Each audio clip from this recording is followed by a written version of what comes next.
quoted in various American and Indian media outlets. Professor Jain contribution have been acknowledged with numerous including the Fulbright Nehru Fellowship and Environmental Leadership and the IIS Fellowship. In addition, he has nominated for the Sustainability Leadership Award. Sir, fortunate to have you for the session. Dear participant, please give a warm welcome to Professor Pankaj Jain, sir. Sir, session is yours. Thank you so much for inviting me, and I'm privileged to be here at India's most prestigious university, JNU, a center of knowledge for decades. And I understand all of you are joining JNU soon, or you've already joined JNU?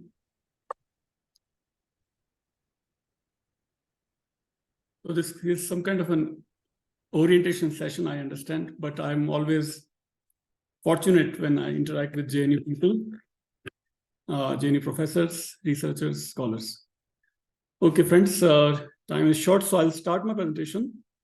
The topic that I was given today was to discuss Indian culture and ecology, India's cultural traditions and ecology. And I present to you this breathtaking picture from Kedarnath. Many of you must have already been there to Kedarnath at least once. I was fortunate to be at Kedarnath Darshan more than a decade back. But the reason I show this picture to you is what?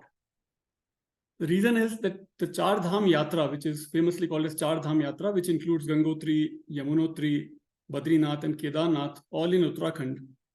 Why that yatra is so important for our topic is that the origin of every major river has been turned into a pilgrimage center for millennia in our culture, in Indian culture. I can say our culture, even though I'm assuming that it belongs to all of us, right? This culture, India's culture. So Badrinath has an origin of a major river, a tributary of Ganga. Kedarnath has a major origin of a tributary of Ganga. Kedarnath and Gangotri, of course, is the origin of Bhagirathi. And Yamunotri is the origin of Yamuna.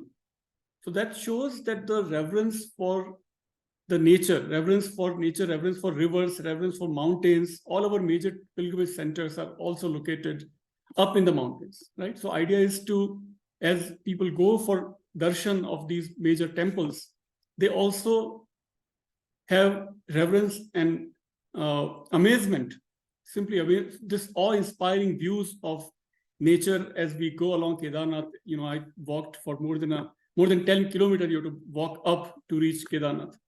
So nature surrounds us. Nature, you literally sit into the lap of nature to sort of restate our connection with nature. Our ancestors made these pilgrimage centers across the natural environmental centers, ecological centers. Beauty of nature is all around us when we go to these centers. So that's why this picture of Kedarnath. Similarly, other places have similar temples across India. Okay, so today's presentation, I will be briefly talking about categories of knowledge and environmentalism, dharmic ecology principles, living role models of dharmic ecology, and then finally dharma of sustainability and sustainability of dharma, how they're intertwined. All right, so when we talk of categories of knowledge, Professor Suzanne Rudolph of Chicago in 2005, she gave an address to Association of Asian Studies, and she came up with this phrase called imperialism of categories. That today's imperialism in the world is not political imperialism, not direct anyway, right? It may be socio-economic imperialism for sure, but even more than that, today we still have imperialism of categories. So what she means by that is that the West applies its own category on non-Western cultures such as India. And here are some examples. So for example, Max Weber, the father of sociology, famously called the West as agentic, East as fatalist. East, you gain you depend more on fate, luck, fortune, destiny, but the West is about human agency. So he was celebrating the Western values. Then Talcott Patterson said that in the West you achieve status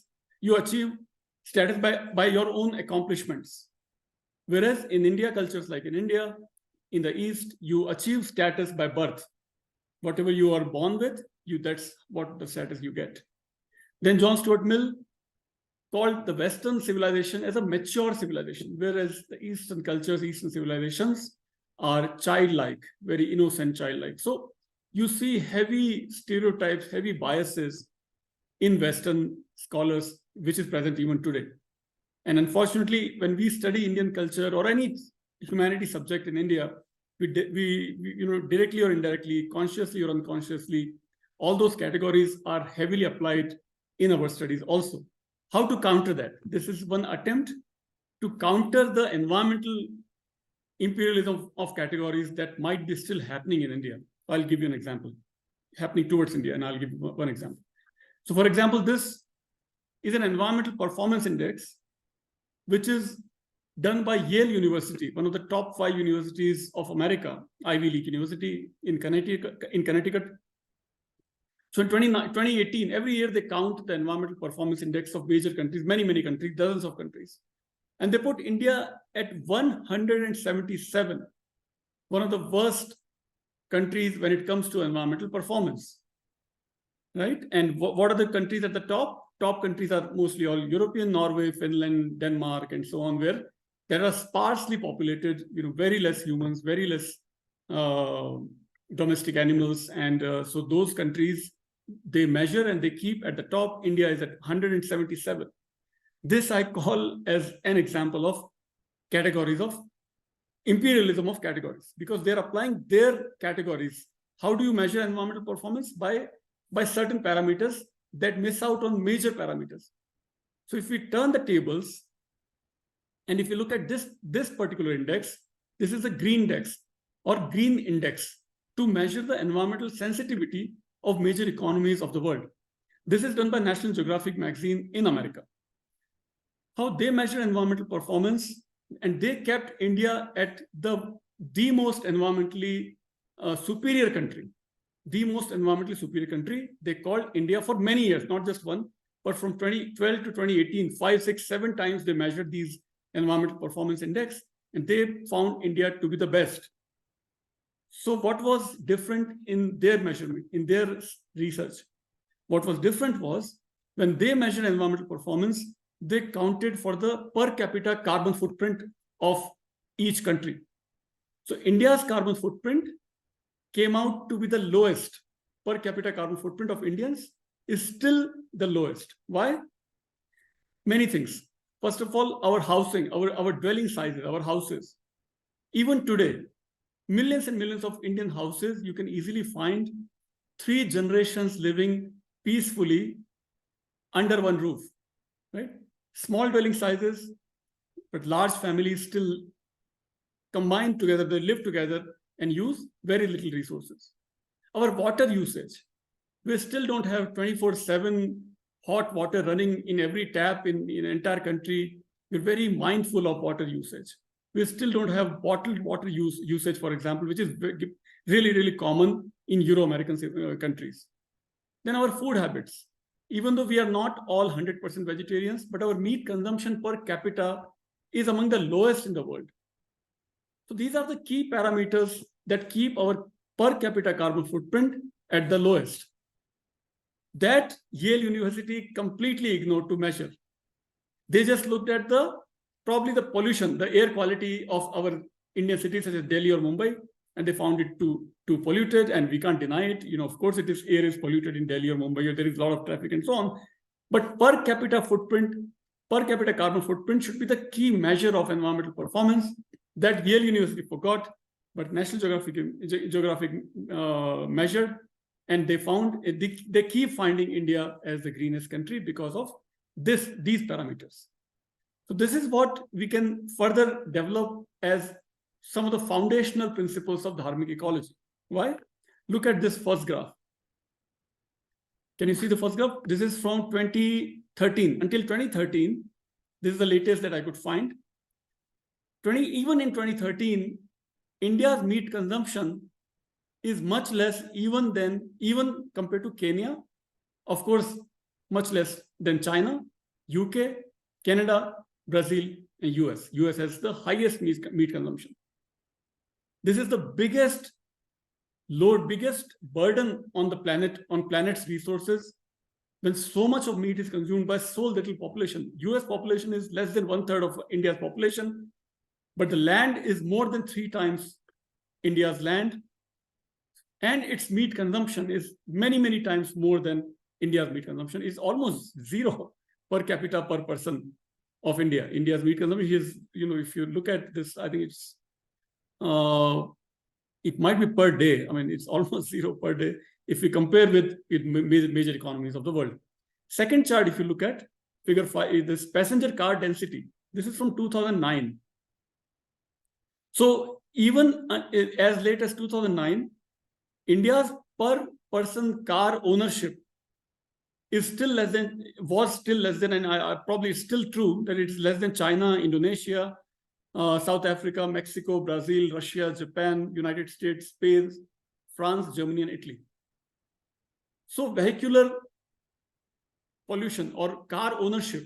So when somebody buys a car, how much resources a car consumes just to be manufactured, to make a car, so much of minerals you need, right? So much of resources, planet's resources you need. Again, putting heavy burden on planet's resources, adding up all the carbon footprints. So meat consumption, food habits, and car ownership, that is commuting habits. So even if in India now today in 2023, even if many of us might be owning a car, yet our daily commute may still depend heavily on public transport, right? In Delhi, for example, many of you are, probably all of you are located in Delhi.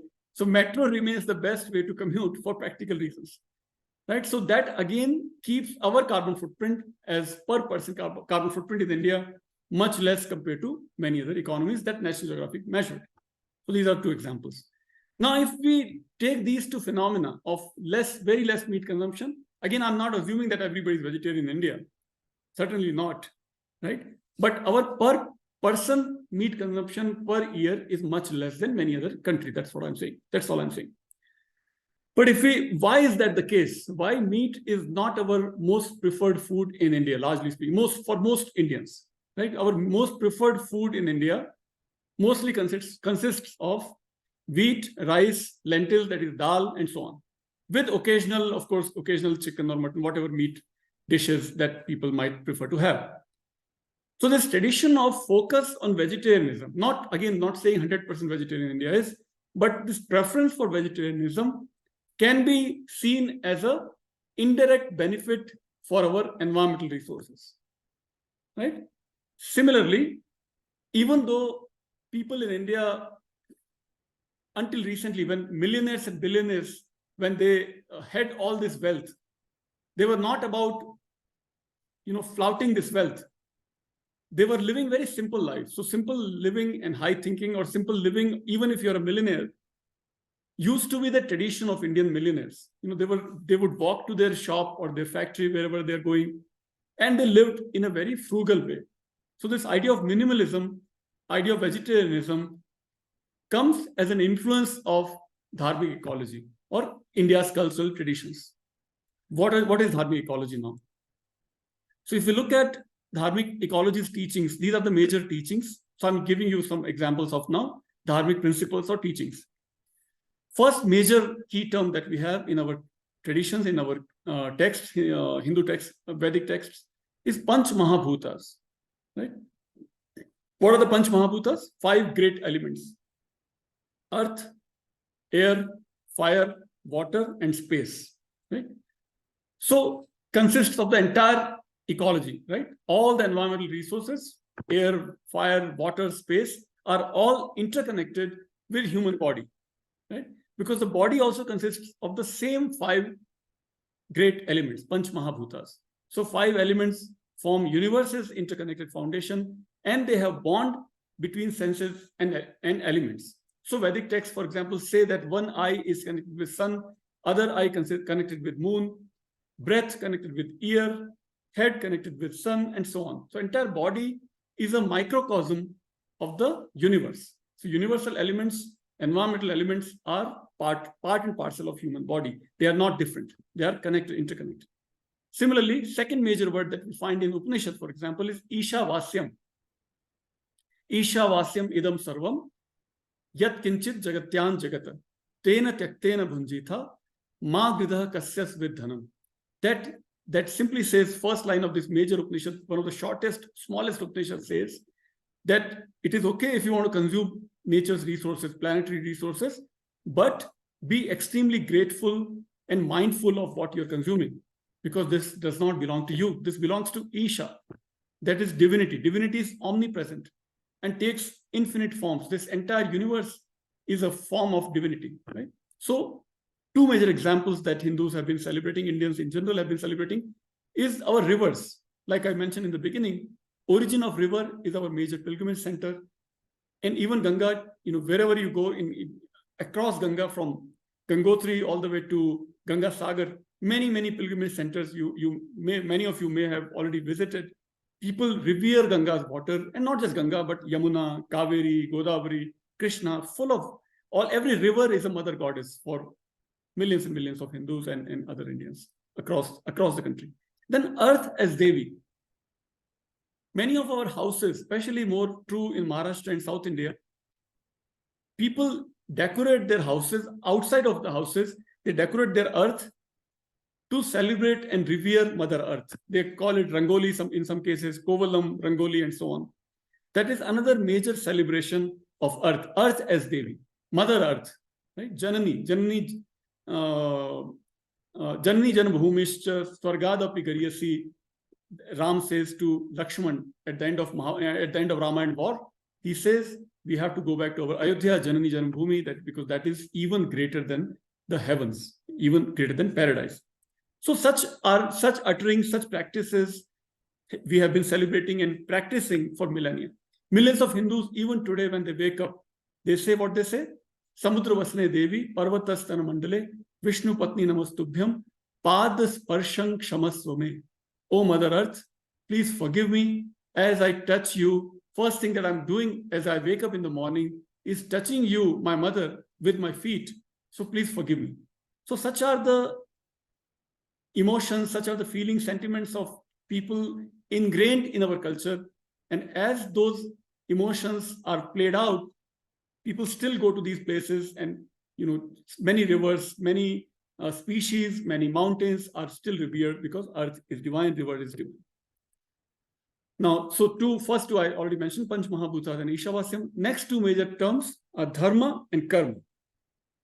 So dharma, is duty and virtue. Dharma word itself means duty and virtue. But communities such as Bishnois, you see this image of Bishnoi woman here, who nurtures her own baby with the same love and compassion as she nurtures a cub of a deer, black buck or a deer in Rajasthan, right? Desert of Rajasthan.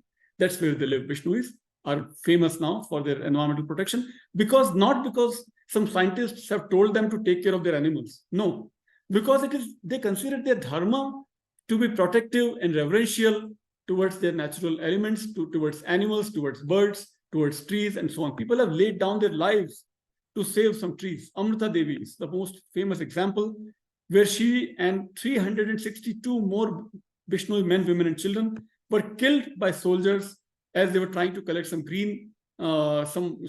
firewood from their trees.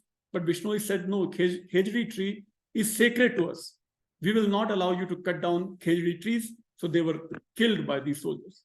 So such are the examples, and not just ancient examples. This is coming from 18th century, this example of Amrita Devi. But even today, as late as in early 90s, when the film Hum Saath Saath Hain was being shot near Jodhpur, and Salman Khan and Saif Ali Khan and Tabbu and Neelam, the four were going for hunting. And as they shot a black buck, Bishnois were the first to rush to the spot and caught Salman Khan, and he's still fighting that legal battle in Jodhpur, in the Jodhpur High Court.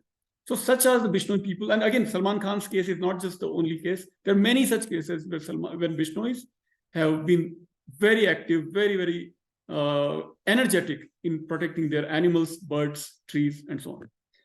So that is dharma. Dharma of Bishnois. Dharma of Bishnois is to have this duty to protect their environmental resources. This is their virtue. All right. Then karma as eco-impact. Karma is simply the law of action and consequences. As you know, karma and phal ka siddhant hai, karma ka siddhant. But karma ke siddhant ko, if we connect with nature, we can say that this is also an action and consequence principles. If you dump the river with pollutants, that water will haunt you back and you'll be forced to drink that polluted water. Everything is interconnected. If you dump it, you drink it, right? What goes around comes around. Atomic, biological, chemical, any kind of pollution that you spread around, it will come back to us. And that is what is happening across the world. You know, we polluted these rivers, these oceans, and these air and whatnot, and it is coming back. This is the philosophy of karma that Hinduism, Buddhism, and Jainism have mentioned for millennia. This karma is eco-impact, interconnection. All right, then Tantra and Yoga. So far we saw Panch Mahabhutas, we saw Ishavasyam, we saw Dharma and Karma. Now the fifth and sixth major two terms are Tantra and Yoga. Tantra and Yoga. So Tantric and Yogic traditions. So Tantra says body-earth connection. So Tantra means body and earth are interconnected.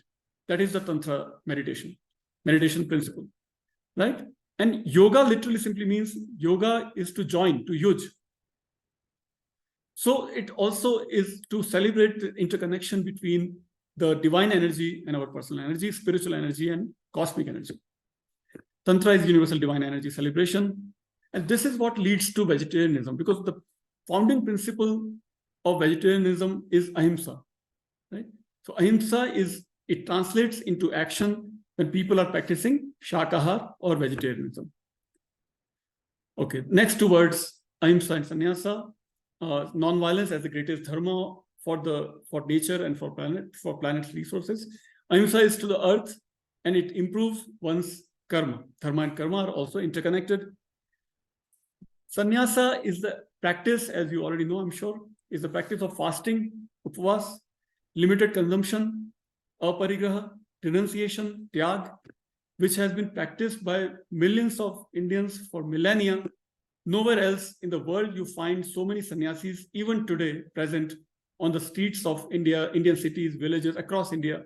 You still are fed properly if you are hungry, and if you have a sannyasi costume or sannyasi robe, and if you stand in the middle of a road anywhere in India, you will not go hungry. You will be properly fed. So that is the reverence, that is the respect for sannyasis that Indians had for millennia. And what do sannyasis symbolize?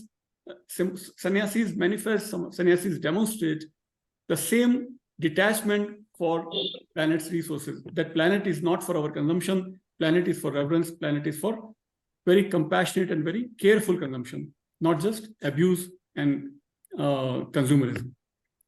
All right. Then sir एक now आग्रह है sir एक आग्रह है हिंदी भाषा का भी प्रयोग किया जाए. अच्छा, श्योर, बिल्कुल. मुझे पहले ही बता देते तो अच्छा, कोई बात नहीं, श्योर. मुझे लगा JNU है तो काफी लोग शायद साउथ इंडिया से होंगे, तो मुझे इसलिए मैं हिंदी नहीं सर. ओके. सेक्रेड ग्रोव, एक ये तो इंग्लिश का वर्ड है, ये इंग्लिश से आया, लेकिन सेक्रेड ग्रोव मतलब वनों का वो स्थान, वनों का वो भाग जहां पेड़ों की तो बात दूर, एक टहनी, एक शाखा को भी काटा नहीं जाता है. बिश्नोई गांव में आज भी सेक्रेड ग्रोव्स हैं, राजस्थान में. इसी तरह से दक्षिण भारत में, तमिलनाडु में, केरल में, मणिपुर में मैंने देखा है, मेघालय में मैंने देखा है. ऐसी सेक्रेड ग्रोव्स है कश्मीर में, पूरे भारत में. ये आपको नक्शा दिख रहा है नीचे, यहाँ पे मानचित्र दिख रहा है, जिसमें ऐसे बहुत सारे ऐसे स्थान हैं, हजारों की संख्या में, जहां कोई एक पत्ता भी नहीं तोड़ता है, एक शाखा भी कोई नहीं काटेगा, क्योंकि वो भगवान के गांव, भगवान के जंगल है, डिवाइन फॉरेस्ट है. ठीक है, देवी वन विभाग है, देवी वन है, देवी जंगल है. तो ये फॉरेस्ट के फ्रेगमेंट्स हैं. ये भी हमारे कल्चर का एक की परंपरा रही है सदियों से, हजारों सालों से. सो कम्युनली प्रोटेक्टेड होते हैं ये, इनका रिलीजियस कॉनोटेशन होता है. पेड़ों में भगवान को देखने की परंपरा हमारी वैसे भी रही है. तुलसी है, पीपल है, बरगद है, पर यहाँ इस पूरे के पूरे वन के भाग को हमने दैवी मान लिया। इस तरह से बहुत सारे जंगल आज भी राजस्थान, गुजरात, पूरे भारत में यहाँ पे शिकार और काटना मना होता है। तो ये एक उत्तम उदाहरण है हमारी पर्यावरण संरक्षण का, एक और बहुत बड़ा जीता जागता नमूना है, उदाहरण है, जो पूरे भारत में हमको दिखता है। ये भारत में ही नहीं है, भारत के बाहर भी दिखते हैं ऐसे उदाहरण, पर ये मैंने भारत को इसमें फोकस रख के आपको बताया। बिश्नोई कम्युनिटी की बात मैंने पहले ही की कि कैसे उन्होंने चिपको आंदोलन जो उत्तराखंड में हुआ था, उसका कुछ विद्वान ये मानते हैं कि चिपको आंदोलन जो उत्तराखंड का था, उसकी मूल प्रेरणा शायद बिश्नोई कम्युनिटी से आई थी, क्योंकि बिश्नोई स्त्री जो थी, अमृता देवी जो महिला थी, उन्होंने 1763 में सबसे पहले अपने खिजड़ी के वृक्ष को गले लगा के बचाया था, लेकिन उनकी खुद की जान गई थी उस समय अमृता देवी की, और 363 दूसरे बिश्नोई लोगों की जानें गई थी। लेकिन चिपको आंदोलन का जो पहली बार जो चिपकना हुआ था पेड़ से, वो बिश्नोई लोगों ने किया था, ऐसा बहुत स्कॉलर्स मानते हैं, बहुत विद्वान नहीं मानते हैं। तो ये इतिहास है बिश्नोइयों का। और आज भी मैंने सलमान खान की जैसे बात की, वो बात ऑलरेडी मैंने कर लिया।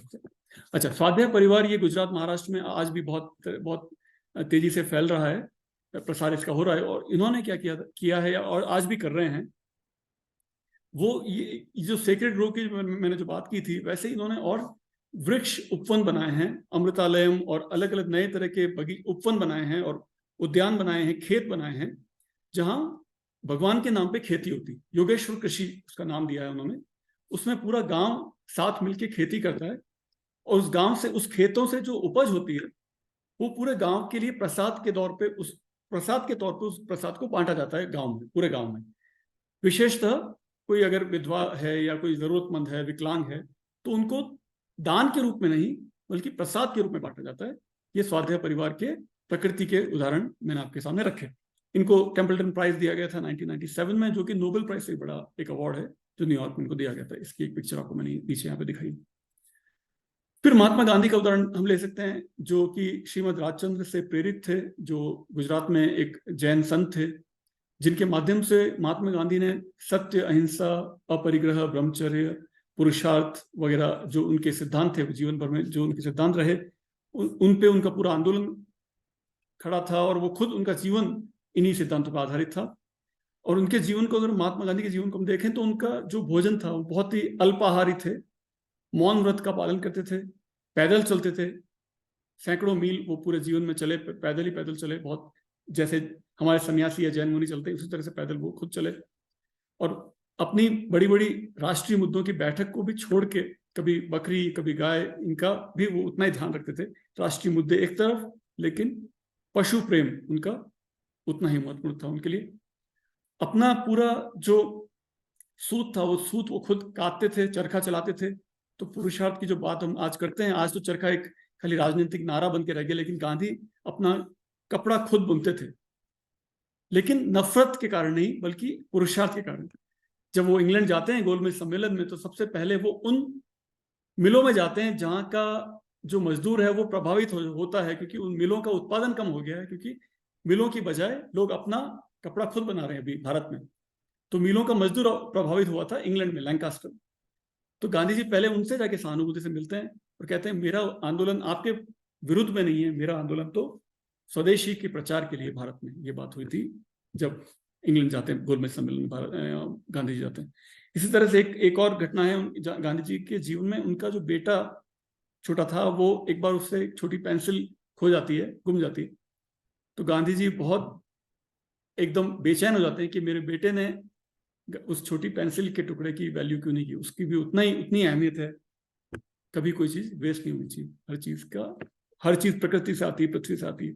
तो हम सबका कर्तव्य है कि कोई भी चीज का अपव्यय नहीं होना चाहिए।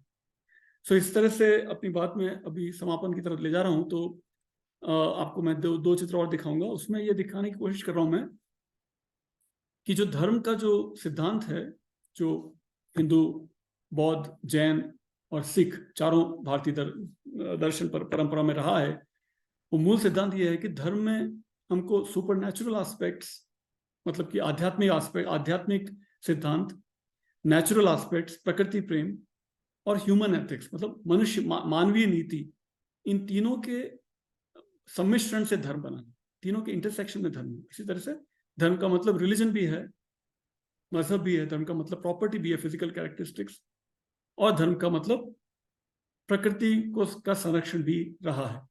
इसी तरह से धर्म का जो मतलब है, जो धर्म का जो अर्थ है, न सिर्फ संस्कृत बल्कि तमिल, तेलुगु, कन्नड़, मलयालम, उड़िया, असमिया, बंगाली, डोगरी, पंजाबी, भोजपुरी, हिंदी, गुजराती, मराठी, राजस्थानी, सभी भाषाओं में धर्म के ये सारे अर्थ हमको मिलते हैं। मैंने अपनी शोध की थी तो मैं सिर्फ संस्कृत लेके नहीं चल रहा हूँ यहाँ पे, धर्म की सारी भारतीय भाषाओं के मैंने जब देखे अनुवाद, तो उसमें सभी भाषाओं में धर्म को हमने प्रकृति से जोड़ा है, धर्म को नीति से जोड़ा है, और धर्म को अध्यात्म से जोड़ा है।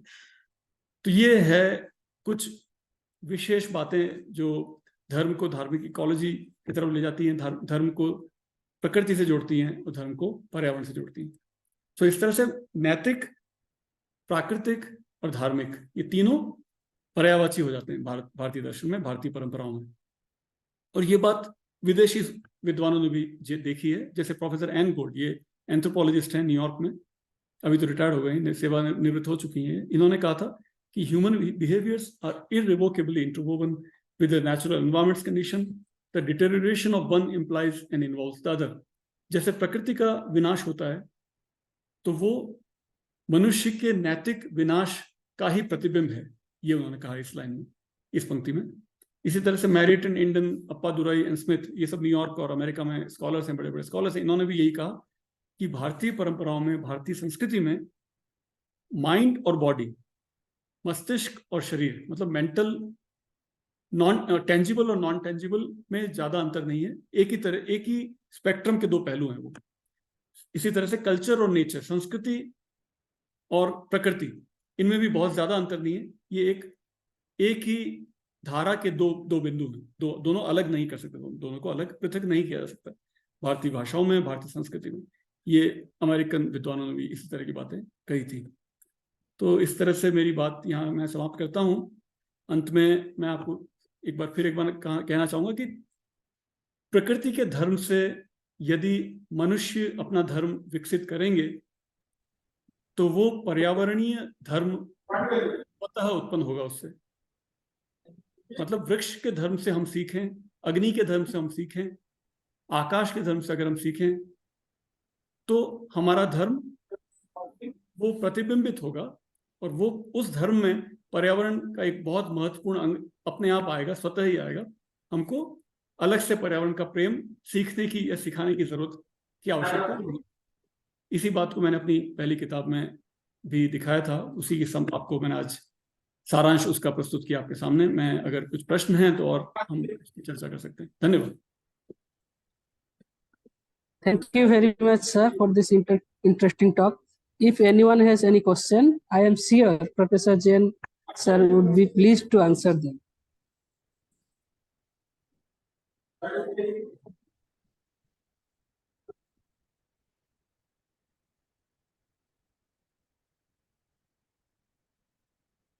बहुत ज्यादा इंग्लिश बोला था शुरू में, पता नहीं कुछ कठिनाई तो नहीं होती इंग्लिश से, मुझे पता नहीं था कि कौन सी भाषा में बोलना है।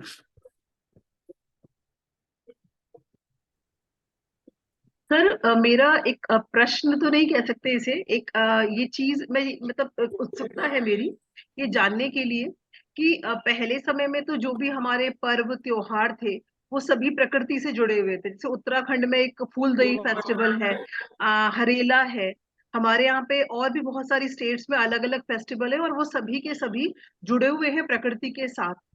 तो लेकिन अब धीरे धीरे सर मैं ये देख रही हूँ कि जैसे जैसे हम मॉडर्नाइज, सो कॉल्ड मॉडर्नाइज होते जा रहे हैं, हम कहीं ना कहीं अपने त्योहारों से, अपनी चीजों से हटते चले जा रहे हैं।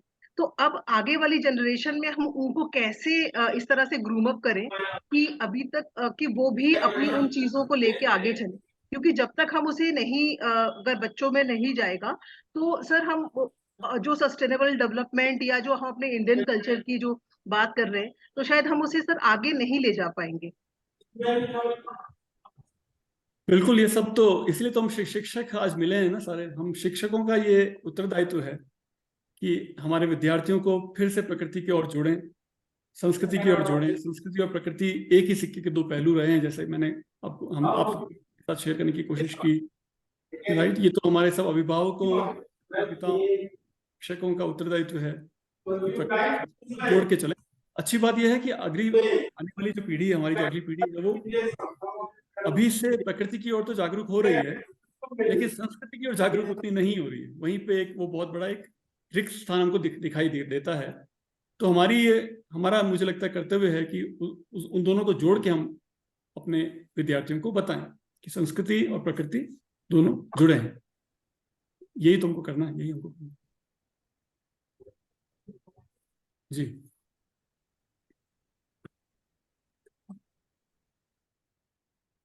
Thank you, sir. It was a very wonderful lecture.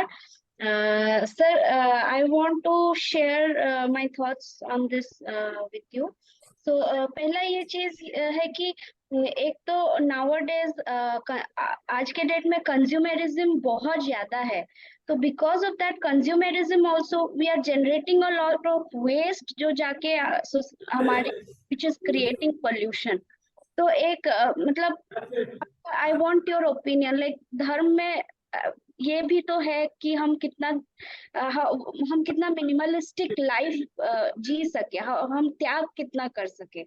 और दूसरी चीज, जब रिचुअल्स की बात आती है और फेस्टिवल्स की बात आती है, तो ये आई एम अ जियोलॉजिस्ट, तो मैंने रिवर्स में काम किया है, तो मैंने कई जगह मैं ये नोटिस करती हूँ कि लोग बहुत सारा फूल पूजा तो हम करते हैं, फूल को लेके रिवर में डाल देते हैं, और ठीक है फूल बायोडिग्रेडेबल है, बट हम फूल को पॉलीथीन में डालते हैं फिर उसको रिवर में डालते हैं, तो ये एक्वेटिक लाइफ को डिस्ट्रॉय करती है, रिवर इकोसिस्टम को बहुत अफेक्ट करती है।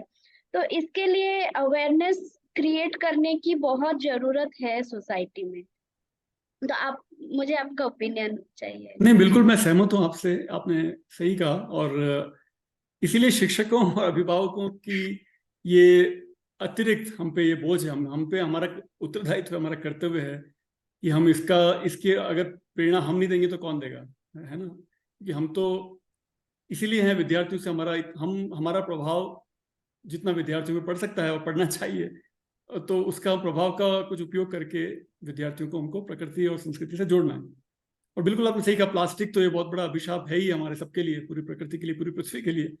तो उसका भी उपयोग कम से कम हो। प्लास्टिक वैसे ऑफिशियली तो बैंड है, गवर्नमेंट ने अपना काम कर दिया, बैन लगा दिया, लेकिन हमारा काम है कि उस बैन को लागू करना है ना? और तो ये बात है। और पहली बात आपने क्या कही थी, प्लास्टिक, और दूसरी पहले क्या बोला था आपने? कंज्यूमरिज्म के बारे में कहा था। हाँ, तो मैं संन्यास और त्याग की बात तो मैंने कई बार कही अपने इस वक्तव्य में, कि किस तरह से भारत ही सिर्फ ऐसा एक देश रहा है, केवल और केवल संस्कृति भारत की रही है, जहाँ सन्यासी हजारों सालों से सन्यासियों को खिलाया पिलाया जाता है, रहने के लिए जगह दी जाती है, और आदर से दी जाती है। ऐसा नहीं कि उनको भिक्षुक एक बहुत ही आदरणीय शब्द है हमारी भाषाओं में, भिक्षुक। बौद्ध के बाद, स्पेशली बुद्ध के बाद, बुद्ध के भिक्षु इतने रहे। भिक्षुक का लिटरल मीनिंग तो सिर्फ भिखारी है, लेकिन भिक्षुक का कितना आदरणीय शब्द है। भिक्षुक मतलब सम्माननीय सन्यासी, मुनि, जिनको हमने पूरी तरह से संभाल के रखा हजारों सालों से, जो कि हमारी भिक्षा पे आधारित थे, पे आश्रित थे। तो वो तो सबसे बड़े उदाहरण है सन्यास के और त्याग के। तो उन चीजों से हमारे बच्चों को, हमारे विद्यार्थियों को जोड़ना होगा कि इन उदाहरणों को हमको संभाल के दुनिया में ले जाना, विश्व में ले जाने की जरूरत है। भारत के पास तो है ही इतने सारे भिक्षुक, लेकिन ये उदाहरण पूरे विश्व में दिखाने जैसे हैं कि कहाँ है ऐसे और रोल मॉडल, और दुनिया में कहाँ है भिक्षुक, कहाँ है सन्यासी, कहाँ है इतना त्याग करने वाले आज भी। तो ये सब हमको भी याद रखना होगा, और हमारे बच्चों को, हमारे शिक्षक और विद्यार्थियों को भी हमको बताना होगा। यही तो प्रयास। Thank you sir, it was a very interesting talk. Thank you. Hello, sir. Yes, Martha. Yes. So this has been a very interesting topic. I mean, we have never talked about Indian culture, being related to ecology as such. Yes. But one thing I've observed is, if we're talking about Indian culture, we're concentrating more on dharmic traditions or something like that. But not all of us have necessarily inherited the tradition, or we understand the tradition. And as a tribal, I'm wondering, is there a space in academic discourse for talk about tribal traditions and how we can talk about ecology as such? Sure. Martha, in fact, I don't know, are you from Meghalaya? I went to Meghalaya. So I'm from Nagaland. Nagaland, okay. Yes. I have been up to Meghalaya, not to Nagaland yet. I would love to go to Nagaland also. But when I went to Meghalaya near Imphal, I went to a sacred grove, which is completely managed by tribal communities of Imphal. And they, because of them, and I mentioned sacred groves not just in Meghalaya, but across India and even across the world, indigenous communities or so-called tribal communities are at the forefront. You know, we have a big debt to all the indigenous people across the world who have saved these forest areas for millennia, right? Millions of acres of land in India and across the world are saved and protected because of tribal communities. So when I say Indian culture, I don't make distinction or dichotomy between tribal or non-tribal, right? Because what is Indian culture? Indian culture, we don't make boundaries that, oh, Hinduism is only Ganesh or only Shiva or only Brahma or only Vishnu. Hinduism is every tree is divine. Every stone is divine. Every river is divine. Every droplet of water is divine, right? Every species is divine. Every particle is divine. Isha Vasyam Idam Sarvam. The language may be Sanskrit, but even Sanskrit language developed because of this great interplay between indigenous languages of India, or so-called indigenous languages of India, because Sanskrit is also indigenous, but several interplays of several languages, especially in the Vedas, that is what is Indian culture, right? So there is a lot of give and take between so-called tribal culture or so-called Brahminical culture, but I don't make those distinctions. I call Indian culture, everything about India is part of Indian culture.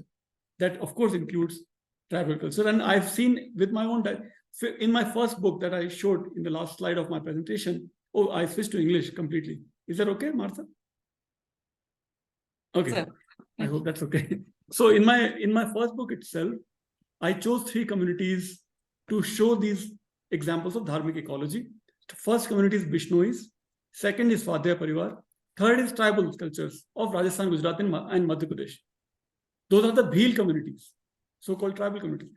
So in Bhil villages, when I went, I saw that there's a large segment of a forest, and in the middle of the forest, the sacred grove, there is a Ganesha Mandir, there is a Shiva Mandir.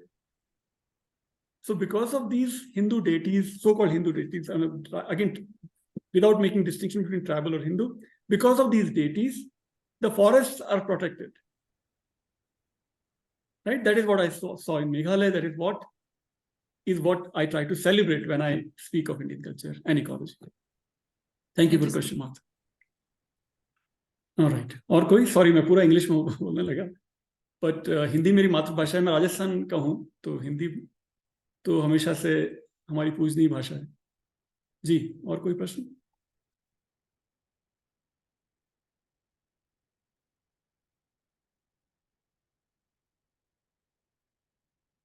ठीक है, अगर प्रश्न नहीं है तो आपकी JNU की library में मेरी किताबें हैं, ऑलरेडी अवेलेबल हैं आपकी लाइब्रेरी में. Specially my first book is available in your JNU library, Dharma and ecology of Hindu communities. I invite you to take a look, which उसका कवर भी आपको दिखाया मैंने. और बाकी गूगल आप करेंगे तो बहुत सारी चीज़ें आपको मिल जाएगी मेरे नाम से भी, और वैसे भी बहुत सारी बातें तो सब जगह उपलब्ध है बहुत आसानी से बिकॉज ऑफ गूगल. ठीक है, I think will stop here. Thank you very much, sir. As token of our appreciation, we are thankful for your valuable presentation. Thank you, sir. Thank you so much. Thank you, everybody. Thank you. Bye. Dear participants, Thank you. may I thank you